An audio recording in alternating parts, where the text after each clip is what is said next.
road maintenance history. We have some typos in there. We should capitalize Rigby too, right? So whose is this? All righty, go for it. Hey, was this part of your internship? Yeah. All right, let me go ahead and bring the mic back to you here so folks can hear you on the YouTube deal. Go ahead. So the idea behind this was the city of Rigby, the road department, was having a hard time keeping track of what had been chip sealed and what had been crack sealed and when it had been done. And so I took essentially just a list that one of the road guys had put together that had just a written information of what was done when, and I just digitized it, and well, I created used lines and color coordinated them with what was going on, what years, so that they can easily look at it. And the idea behind it is that they can query either by maintenance type, whether it's crack sealing or chip sealing, and also by year or by a road, so that they can pull it up and see quickly what's been done or what hasn't. I'm just curious, are any of these things both chip sealed and crack sealed, or no, they don't do that? To me, no, they didn't do that. Nope. Okay. And they could query it right here? Well, I didn't try it. I don't know. That was the idea behind it. Okay. So here we can search for one thing. And so if I just type in 2008, what happened in 2008? Searching. Okay, so we find some chip sealing was done in 2008. None. Very good. So nothing, and then we have 2000. Let's do a search for 2009. See if it finds all that, right? So it should. Shouldn't have found anything in 2008 for crack sealing. There wasn't any. Yeah, chip sealing done on that, and the crack sealing. Okay. So it does find it by year. So you've got this bright green color used for 2009 crack sealing, same one for 2008 chip sealing. And also, by the way, the note just highlighted it for us. I figured it was no big deal because they can turn the layer off. Okay, and after they expand everything, what do you folks think? When we first came in, it was this.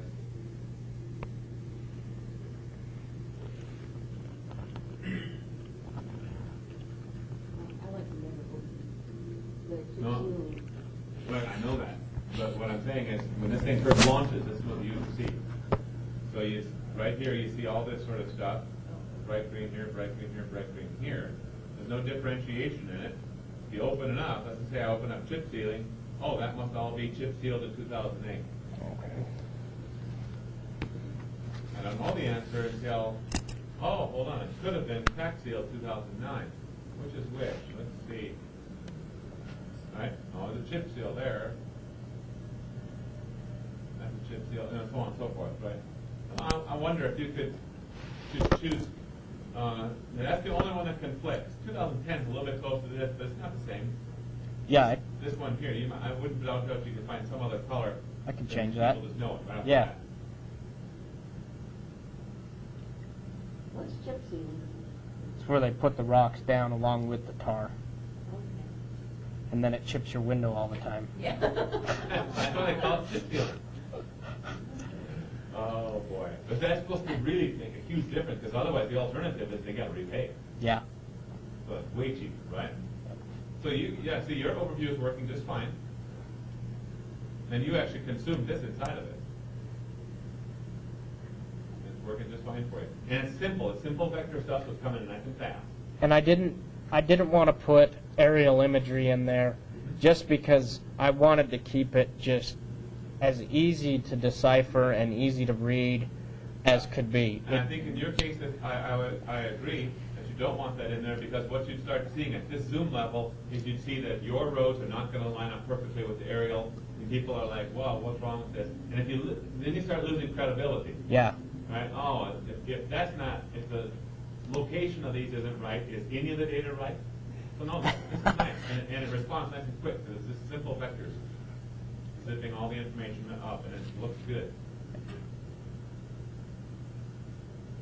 Any other What Questions, comments, or? when you go to the full extent, what does it look like? Yeah, let's go there, take a look.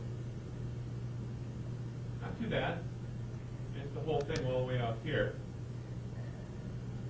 If you want to, you can play with that full extent so that it only goes to, something that you really want people to see. Maybe something like this. It's a refresher right now. Uh-huh.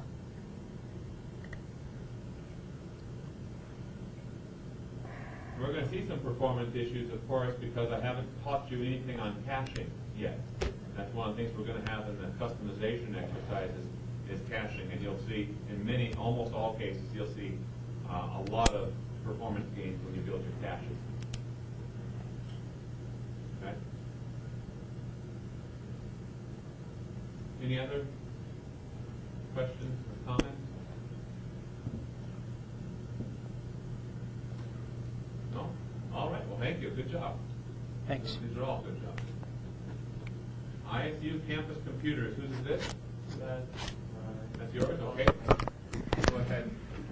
Yeah, there you go. Got that. An example of what not to do. Just kidding. But really. I think I got click happy with the disabling things and disabled the main tool deal.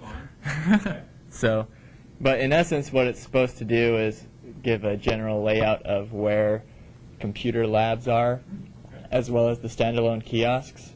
And I need to play around with the labels because the buildings and the kiosk names that I put in are the same. So they would overlap a little bit. That's why I have them turned off. I was hoping you could turn them on and off in the web service, but apparently not. No.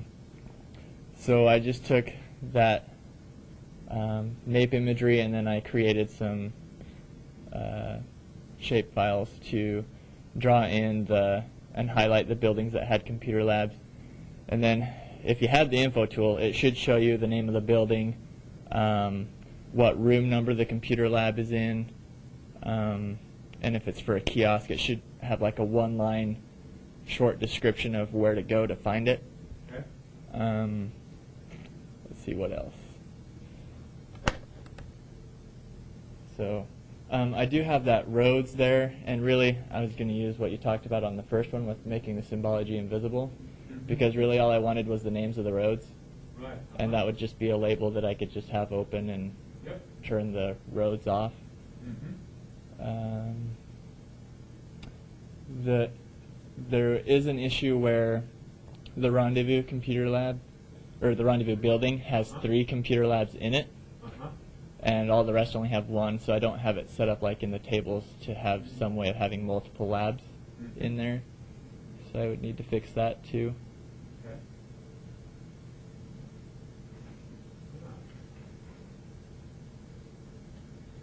So this yellow is put over the top of buildings that have computer labs in them? Yes.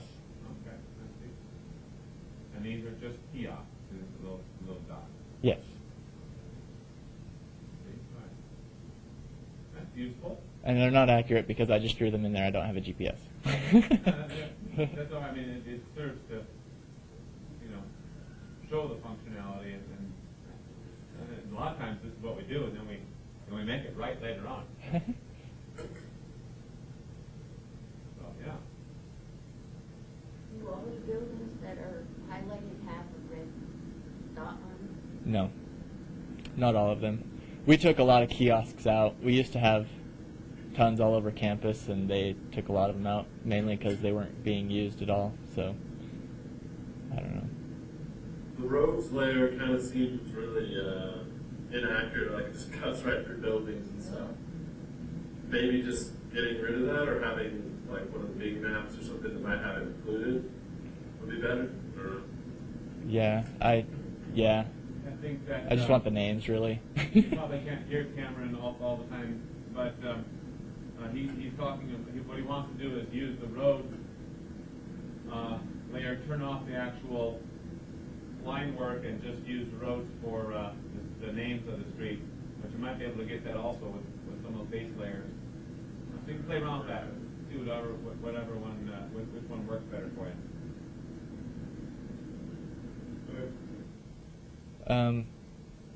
I guess I should have asked the question the other time. When you do a search, does it automatically select the thing, or is that something you have to set up? So like if you looked by building or by kiosk Yeah. name or What something. it's going to do by default, I mean, you can tweak your search tool to tell it that I want to search over this layer only, or all these layers, or whatever. Okay? So right now, by default, if a person wants to do a search, it's going to search over every one of your roads. Okay. And every one of your layers, including roads and campus, whatever. Perfect. But and then can you set it to automatically select that Uh-huh. particular? Yeah, Okay. Yep. Can you set it to- Because that was cool. I liked it. Like 2 years or something? No, not by default. And some of that would take quite a bit of programming to make those changes. I guess it might take quite a bit of programming on the part of someone, but since ArcGIS Server has been out for a while, there's a lot of folks who write these little snippets of code to customize this, that, and the next thing. You can find those things on Esri's website. And usually they're available as a zip file, a little readme. Here's how you use this.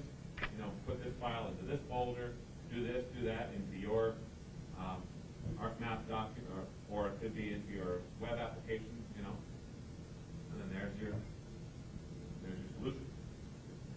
So when you guys start doing your customizing, you know, fixing up these things that we're talking about right now to make things better and better and better, some of the things that you might want to do, you know, you might want to go out and take a look at what's available on Esri's knowledge base, I think they call it, or still call it that. You might be able to find a download that is the solution for what you're looking for already. Any other questions? Cameron? Comments? Hey Cameron, on Yes. your scale bar, did it give you the option to change color? Yes, it did, and I need to find a good one because that one sucks. I initially had red, but I couldn't read the red either, so I don't know. Okay. I didn't know you could actually change colors of that, so that's good to know. Is there a background, can you set a background so that box, so like a white box is coming behind it? I didn't notice one, but I can look. Okay, there might be. I don't know if there is or not, but that's great. I looked for one of those too, but couldn't find it. Okay. Okay, anything else for him? I'm gonna close up that one. Idaho Region 6 trout distribution. This, I'm sure, is Bryson. Yeah. Okay, so Bryson is also on the field trip, and he wrote me his story here, and that's this. My web application is some of the work I was doing for the Fish and Game this summer in Idaho Falls. It is trout distribution within the region. This must be Idaho Fish and Game Region 6, because there's other regions, right? There's Idaho Transportation Department regions and so on and so forth. So each feature class represents trout species that are present. Did I not click it? Okay. That are present in the streams. There is Yellowstone cutthroat trout, bull trout, BLT, bacon, lettuce, and tomato, RBT, that's rainbow trout, BNT is brown trout, and BKT is brook trout. So there we go. That's all the stuff here. See if his overview is working. There we go. Shows it. Okay, so he's using the a base layer behind it here. Whoops. Imagery. Whoops. Base maps.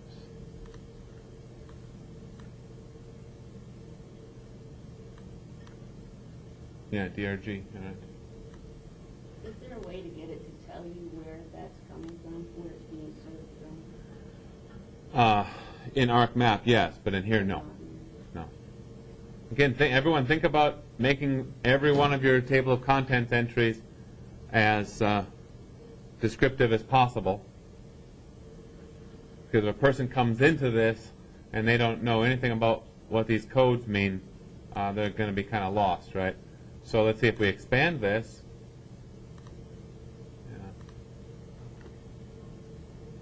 So here's all the different combinations. So he's got these different colors that are being used.